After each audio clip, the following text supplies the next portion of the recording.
नमस्कार बंधुरा जादेर केंद्रीय सरकारेर श्रम कार्ड आछे अर्थात ई श्रम कार्ड माने ई श्रम पोर्टाले जारा निजेदेर नाम नथिभुक्त करे रेखेछेन तादेर एकटी एसएमएस पाठानो हच्छे। आमी एसएमएसटा स्क्रिने लागिए दिচ্ছি, आपनारा निश्चयই देखते पाচ্ছেন।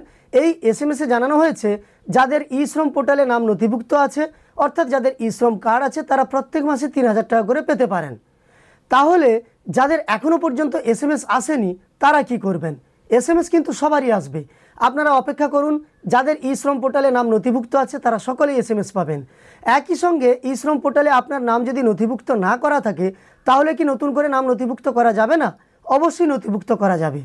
একই সঙ্গে ই শ্রম পোর্টালে নাম আপনি নথিভুক্ত করতে চান না, ই শ্রম কার্ড আপনি বানাতে চান না, তাহলে কি আপনি এই মাসে ৩০০০ টাকা করে আর্থিক সুবিধা পেতে পারেন না?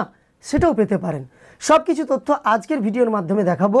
আপনি কিভাবে এই প্রত্যেক মাসে ৩০০০ টাকা করে আর্থিক সুবিধা পেতে পারেন কেন্দ্রীয় সরকারের কাছ থেকে সেই সম্পর্কে সমস্ত তথ্য, কিভাবে আবেদন করবেন, কোন কোন শর্ত আপনাকে পূরণ করতে হবে, আপনার নাম ই শ্রম পোর্টালে না থাকলে কিভাবে আপনি ই শ্রম পোর্টালে নাম যুক্ত করবেন, আর ই শ্রম পোর্টালে নাম যুক্ত না করেও কিভাবে এই আর্থিক সুবিধা অর্থাৎ মাসে ৩০০০ টাকা করে পাবেন সেই সম্পর্কে তথ্য এই ভিডিওর মাধ্যমে আপনি দেখতে পাবেন।